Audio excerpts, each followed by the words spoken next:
One thing I liked a lot about this snow was the impermanence of it, the way you could see it building up.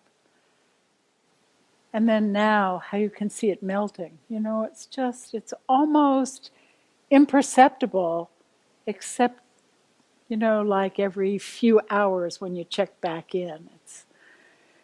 It's a little different. Of course, I'm like this at the first snow of the year. I don't know if I'll be like this at the last. So sometimes we say that Buddhism's filled with ironies, or things that seem opposite or orthogonal from each other. For example, there's the phrase, things are not as they seem, nor are they different. Well, we think that doesn't sit so well. I want things to be either as they seem or different. But the Buddha says it's more complex than that. For a start, things change every second. Everything is always in flux and nothing lasts for very long. If we step back and get more accustomed to that, things will go better. But we like to be right and definite about how things are. It's like that old story of the 5 blind men in a room with an elephant. One is feeling a foot, and describing it. It's large, it's round, it's got kind of toes on it. The skin is kind of crinkly. And then another man who's got the trunk of it is describing the trunk, which is quite different. It's long, it's got a hole at the end of it. And so he says to the first man, what do you mean it's round? So they start quarreling as each person says what part of the elephant they're touching. Because they don't see the whole thing, how the whole thing is put together. And they're all correct, sort of, from their limited point of view. And we all have a limited point of view about many things. By studying Buddhism, we learn our views and our reactions can be limited. We meditate and study to get a glimpse of the bigger picture, the whole elephant, to get clarity so we can be wiser and more skillful with ourselves, with others, and with our thoughts and perceptions. We learn that a thought is just a thought. Thinking is just thinking. Might be sometimes true, sometimes not. These thoughts are often called clouds in the sky. We see them, but they come and go, sometimes quickly. The instruction is to rest in the spaciousness of the sky, the part of ourself that can hold these ever-moving and sometimes turbulent thought clouds. Sometimes I think of the big and small as the difference between the relative and the absolute. A smaller practical picture, and then the stepped back, larger or more spacious picture. Gil Fronsdal is one of my favorite teachers. He urges us to hang out more in the big picture, to cultivate it many times a day. It's hanging out with awareness itself, a receptive mode of knowing, sort of a witnessing consciousness. Hanging out there helps us understand there really isn't a subject and objects. Everything is like bits in the soup. It lessens the I, me view, that strong, separated sense of self. The spacious picture is sometimes called emptiness. Not that it's empty, it's chock full. Like the color black is full, because it's got all the other colors in it. So really, emptiness is an odd word for fullness. It's easiest to think of it as kind of a relaxed awareness, a resting awareness that's available to us all the time when we're not running around doing things. Another way to think of emptiness, this is from Guy Armstrong, who says that it's a quality of mind when we're in touch with the present moment and not preoccupied with wants, needs, or issues of the past and future. The mind is empty and not filled with extraneous things. When perception is simplified so that we simply notice, for example, sight or sound, we're able to be present in a balanced and peaceful way. It can be called abiding in emptiness. Ajahn Sucitto calls it the Dhamma field. It's a big field as opposed to the personal field. The large field, he teaches, allows for the presence of everything and accepts everything. He encourages us to access this Dhamma field as the true beginning, our true belonging, and let it permeate our lives. I thought I was going to abide in emptiness a week or so ago when I went out to plant flower bulbs in my garden. It's a chore I love. I gathered everything, got out there, but in no time at all I was thinking about when spring was coming and the green tips of the narcissus that are poking up above the brown soil. I was gone, way into the future. As I traced back, trying to figure out how that happened, it was that my knees were wet and cold, and my fingers were too cold. So they were the first dominoes that pushed the rest of the line and got me into my head, into a future that may or may not happen. Squirrels or moles or voles might eat the bulbs. And never mind that spring isn't exactly around the corner.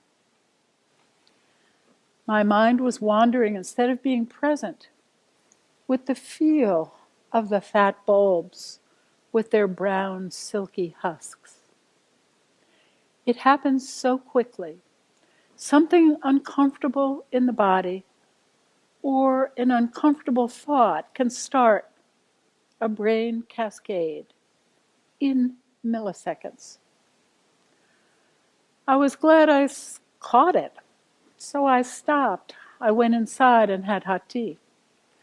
I did a gratitude meditation instead, grateful that I had a garden, bulbs, time for tea, physical ability, and life itself.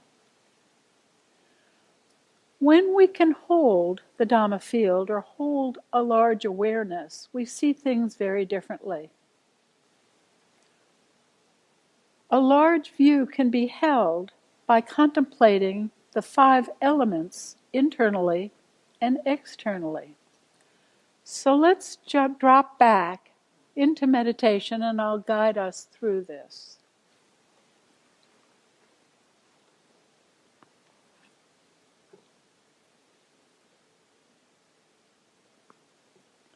So get comfortable and drop into your body. Feel your breath bring fresh oxygen to every cell of your body.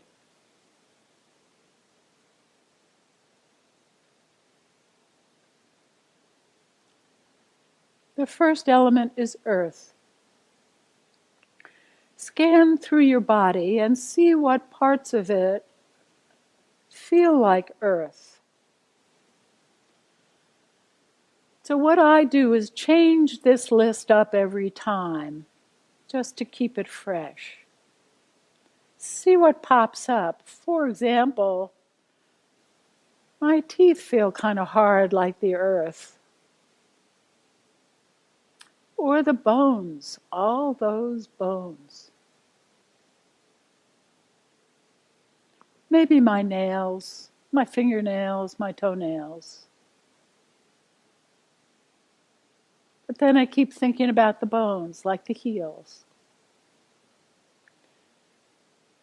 And then externally, what about the earth as outside? Well, everything, there's the trees. The rocks seem the hardest. The mountains. That's real earth.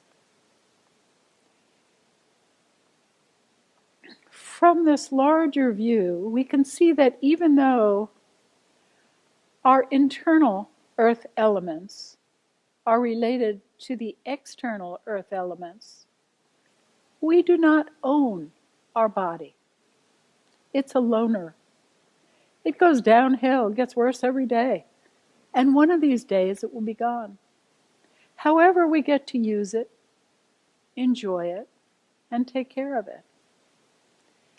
In order to remember that it's a loner, we say to ourselves, this body is not mine. This is not what I am. This is not myself. Next element is water. Lots of that internally. Got blood, lymph, spit, pee.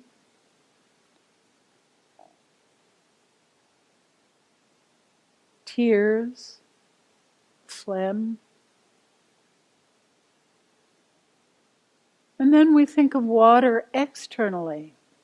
There's rivers, streams, waterfall, lake, ocean, rivers. This body is not mine. This is not what I am. This is not myself. Next element is fire. So internally, fire can be considered heat, warmth, the warmth of the body, digestion. I think sometimes of our electrical system being fiery, those fast synapses. Externally, the hottest thing is sure the sun. The temperature of the earth, thinking of the coolness of the woods. And even though these elements match up, this body is not mine. This is not what I am. This is not myself. And air or wind, internally, it's our breath. Externally, it's the wind. It's the breeze, it's the air itself. This body is not mine, it's not what I am. This is not myself. And the last one is space.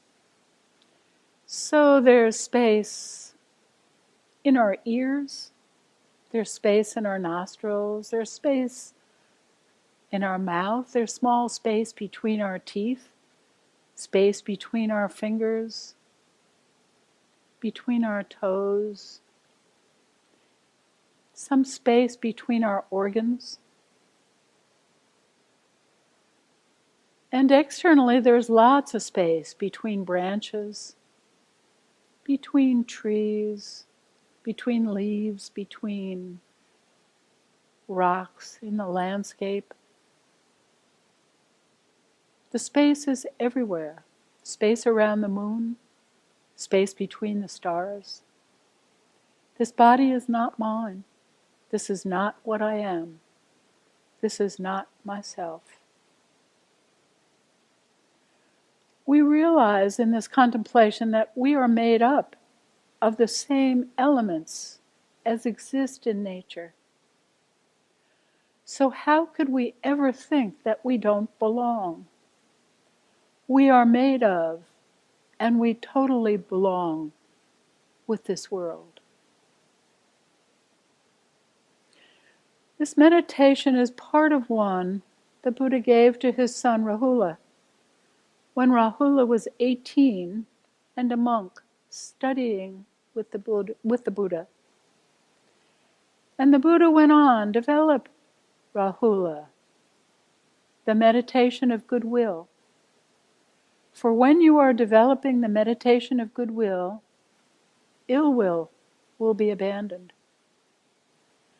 Develop the meditation of compassion. For when you are developing the meditation of compassion, harmfulness will be abandoned. Develop the meditation of empathetic joy. For when you are developing the meditation of empathetic joy, resentment will be abandoned.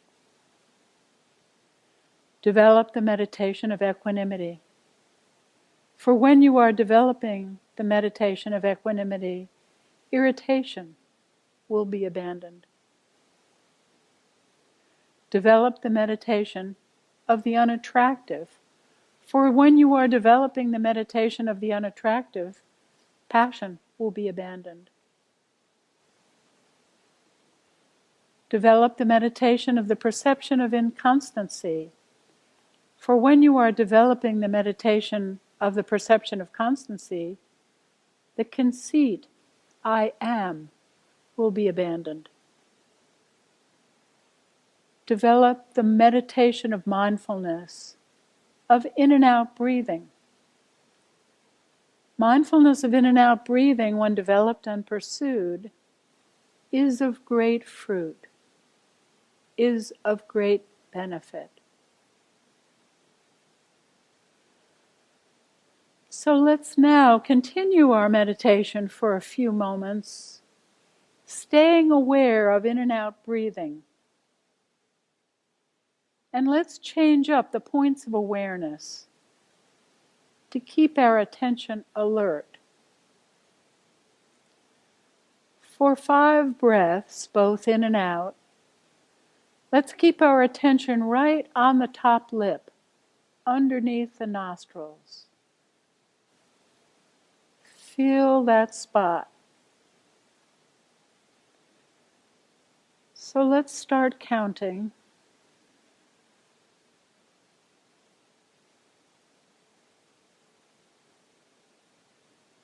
You can count at the beginning of the breath this time, if you choose, or the end if you choose. Look for differences between each breath. One might be a little longer, one a little shorter.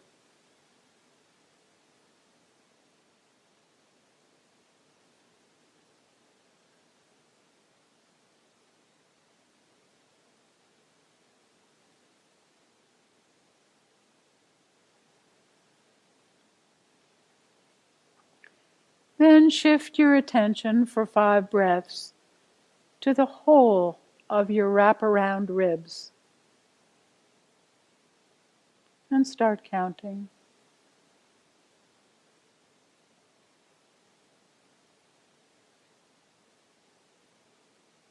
Feel them expand as you inhale and sink as you exhale.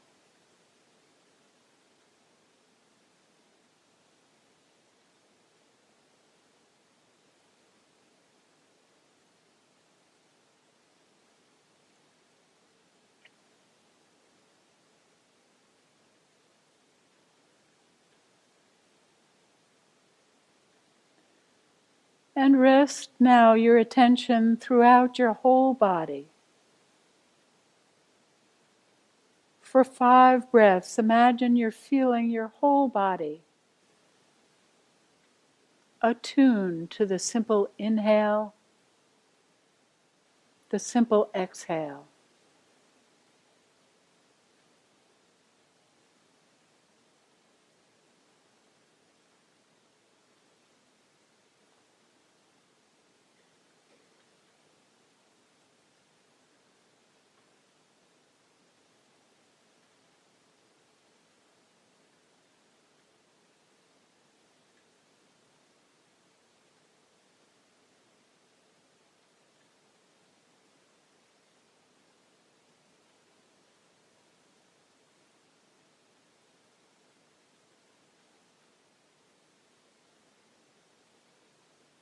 And then rest in the sky.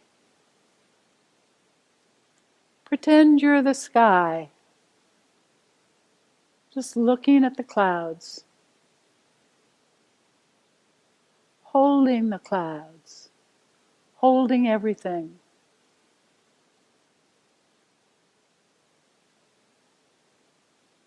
And now the trick is to stay as the sky.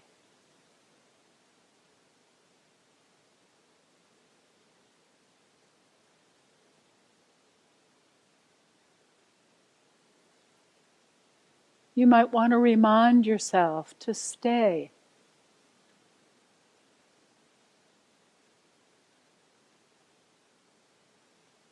Like you're training a puppy. Sky.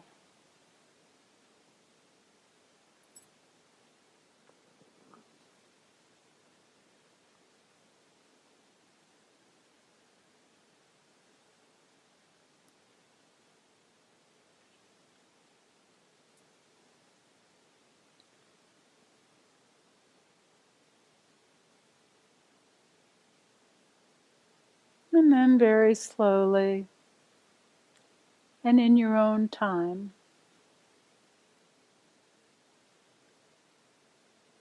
let's come back into the room. And take your time. It takes a long time to come down from the sky.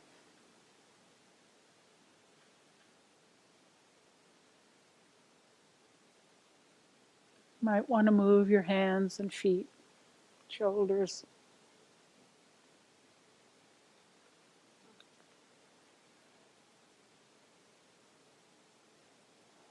Yawn a bit.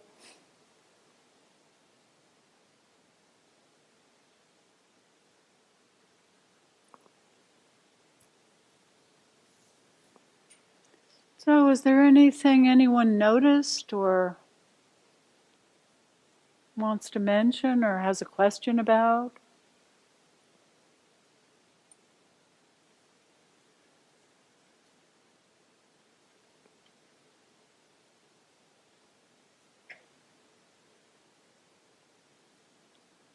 Do you feel kind of sky-like? It's a recurring theme Mm-hmm. of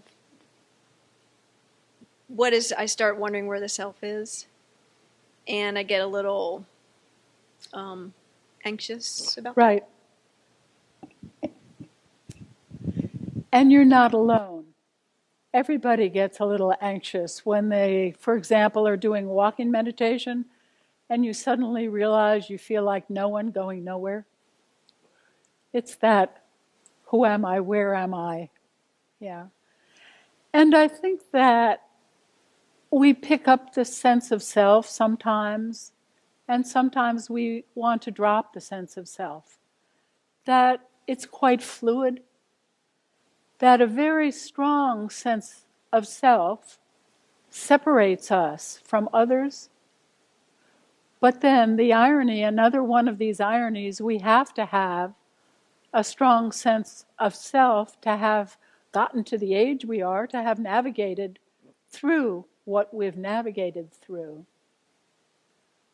And so it's just like a little tweak toward being a little more dispassionate about our sense of self and our bodies, because as we know, we are going to lose them, and we don't want to take it so personally when that happens.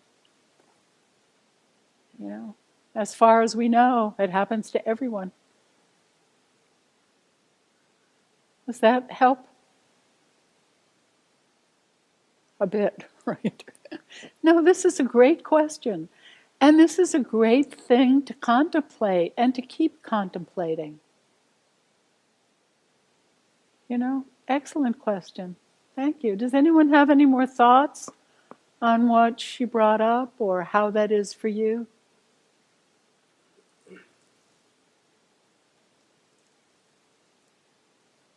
Yeah. Wait a minute.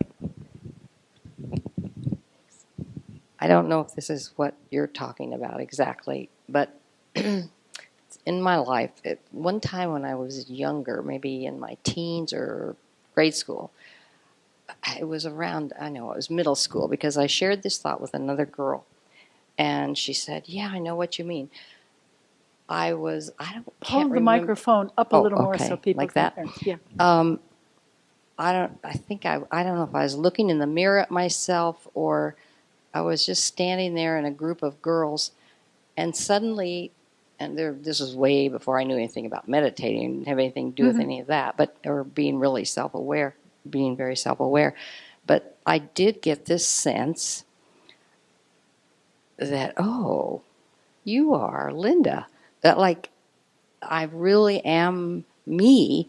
And it was the weirdest thing. It was like just for a fleeting second. And I don't know if that's what you're talking about, but I've had it happen throughout my life, off and on, just out of the blue, not having to do anything with meditating. I guess you're probably not talking about that. Nobody knew what I meant, but this one girl did. And she said, I know what you mean. And it's almost, for me, it was almost embarrassing. Like, oh, you're there. And most of the time I go around unaware, just on automatic, and then suddenly, oh, you're separate. I think that's it. And not like in a bad, negative way, but is that different from what? No, you're that right the same on. thing? You're right on. And there is a classic meditation that is looking into a mirror. Oh. So I don't know why, but it's a bit startling. You were classic at a very young age. Well, and just through the years, every now and then, I don't know, maybe Right. once every year or two, I'd have that sense. And I had it just last week, actually. Uh-huh. I was in the bathroom, and I just happened to, I was combing my hair, and suddenly I just got this sense again. Oh, there you are. And it's almost embarrassing. Because, like, I've always been there, I guess, but I didn't know it. I don't know how to explain that. But is that something we're striving for? Or is that about being self-aware with the business about how the meditating helps us be more self-aware of, instead of knee-jerk, so that we can make choices? Right. And it's also hard to know whether you were really seeing yourself, or you were seeing kind of that you were human, or that you were no self, or it's hard to tell, and this is what I mean about it rising and falling and being kind of slippery, that there are times we have to drop it, and not take things personally, because most times it isn't about us, and sometimes we need to pick it up again. So that's right in the territory. It's very difficult territory.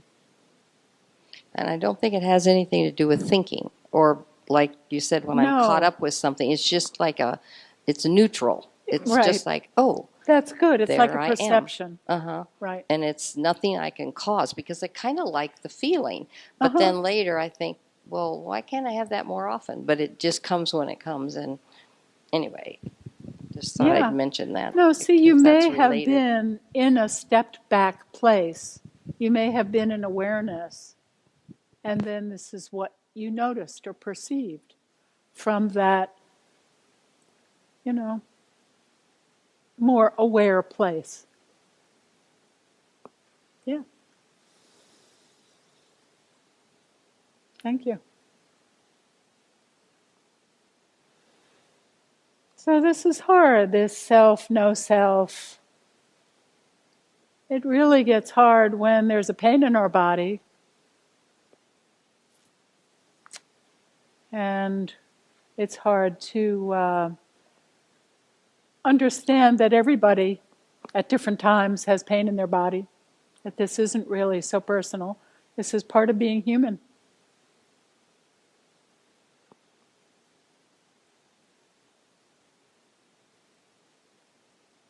So, why don't we drop back in for just a few words of loving kindness.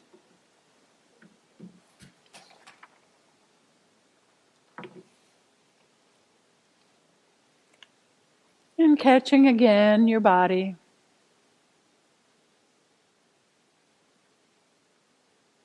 and your breath in your body.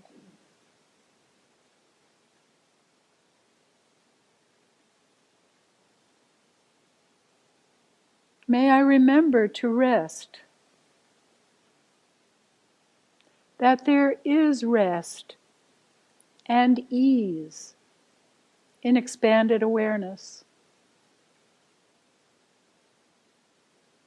May I remember goodwill. May I remember compassion. May I remember empathetic joy.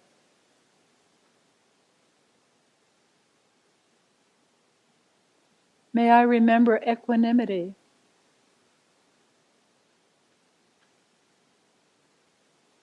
May I remember that everything changes all the time, that all people are one, that we are all bits in the same soup. And may the benefit of our practice be for all.